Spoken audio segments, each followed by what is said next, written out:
So evidently it's 1:38 on a Saturday. I decided to record a YouTube video and my neighbors decided to take a shower at the same time. You know, I can't control these things. I live in an apartment. Hopefully you can't hear that noise.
Welcome to me. I'm here. Are you here? How are you? Really? Interesting. Good for you. Oh, me? You know what? I've been doing good. I have been doing good. I've not been doing good at being a YouTuber. That I have been doing terrible at that because I have not delivered the things I told you I was going to deliver. And I'm not going to get into no big speech because no one cares at this point. You've heard the speech. This is just a lack of execution on my part, and I'm sorry. I hope you do not lose interest in this channel, and I promise you from today forward, the videos are coming. I promise you that. Now, I didn't want to leave you with nothing. I didn't want to just say, okay, I'm sorry, I don't have a video. So I always want to give a piece of something. So I have a couple things, if you'll allow me a few minutes to share them with you. You've all heard the quote, "A jack of all trades is a master of none." And that quote is often used to say, people are often not executing on one thing greatly. Instead, they're too busy trying to do too many things and they can never become great at one thing. But I learned today that that is only part of the quote.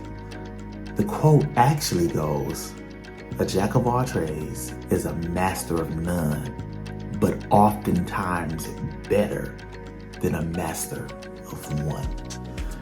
To see that extra line in there literally changes the entire meaning of that quote.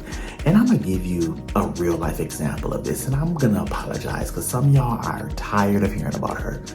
But I have said this for years, and I'm going to use that quote as an example. We're gonna talk about the queen herself, Beyonce Giselle Knowles, right? Is Beyonce the best singer in the entire world? Was she one of the best? Is she the best dancer in the entire world? No. She one of the best. Is she the best songwriter in the entire world? Nope. But she's one of the best performer in the whole entire world. You know what?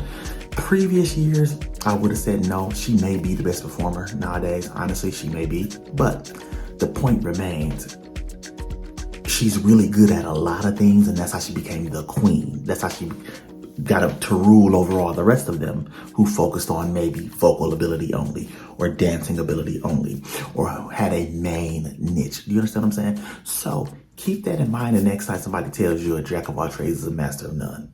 Hit them with, but oftentimes better than a master of one. I'm just saying. All right. The next thing I want to leave you with real quick is the idea that to be something new, you have to have this radical change. You want to change your life and you got to go through this radical transformation where you're going to wake up in the next morning. You're going to be a new person doing all new things, making all new decisions. Listen, you and I know at this age that does not work, right? The thing I've come across recently is a quote that says, to be something, you have to do something. It's about taking action, right? He said the goal is not to write a book. The goal is to become a writer. He said the goal is not to run a marathon. The goal is to become a runner. You make small change every day and it compounds up. In fact, do you know if you do 1% better every single day, at the end of the year, you actually 36% better than you were? The best way to look at it is to imagine that you are an ice cube, right? You an ice cube and you want to become water. You do, right? And so you start out at 0 degrees. Well, you're still an ice cube, baby, because water freezes at 32 degrees. So you work hard and you get up to 3 degrees, and you keep working and you get up to 10 degrees. And then you work hard and you get up to 15 degrees and you're like, oh my God, I've done all this work and I'm still an ice cube. But see, that work is compounding, right? And you're gonna keep working and you're gonna get to 30 degrees and you're gonna be close and it's gonna be harder than ever. But once you hit 33 degrees, you're gonna become water. It's just a fact. It's just a fact. But see, you had to do the work to get there. Was that a silly analogy? When I heard it, I thought it made a lot of sense, right? Anyhow, that's what I got for today. I love y'all. Thank y'all for watching. Thank you for being here. Maybe I'll include some clips at the end of this to make it a little bit more entertaining for you. And once again, I just want to apologize for not giving you what I said I'm gonna do. But don't worry, it's coming. I promise. I promise. Like, oh my mama. Like, if I don't put up a video in 2 weeks, you can come slap my mama. I promise you that, okay? Live life, live now with passion and purpose. Your worth is undeniable. I love you. Bye-bye. Hello, welcome to me. Let's listen. I ain't got time for this. My face look greasy. Hold on, let me see if I can do something about that. Block me down, cause I'm on. Block me down, cause I'm on. Block me down. That's looking a little better though, ain't it though? I know. That's looking a little bit better. Y'all should not have had to spend 18 seconds of watching me block my face down. It's hot in this car. Yes, I have one quick question. What does it mean when your back go out? People say my back went out. What does that mean? I don't know if I believe in this back going out thing. And also, what bring it back in? Why do people say my back finally then came back in? You know what? Yeah, my back was out a couple of days, but it's back in. I don't get it. No, I really don't. I don't like big chewers. People who chew, you know, like, well, that's just it's too much going on. I have complained on this McDonald's so many times. At least once they done spit in my food. I just realized they know who I am. I walk in there and she goes, "Here go my sweetheart," and she smiled.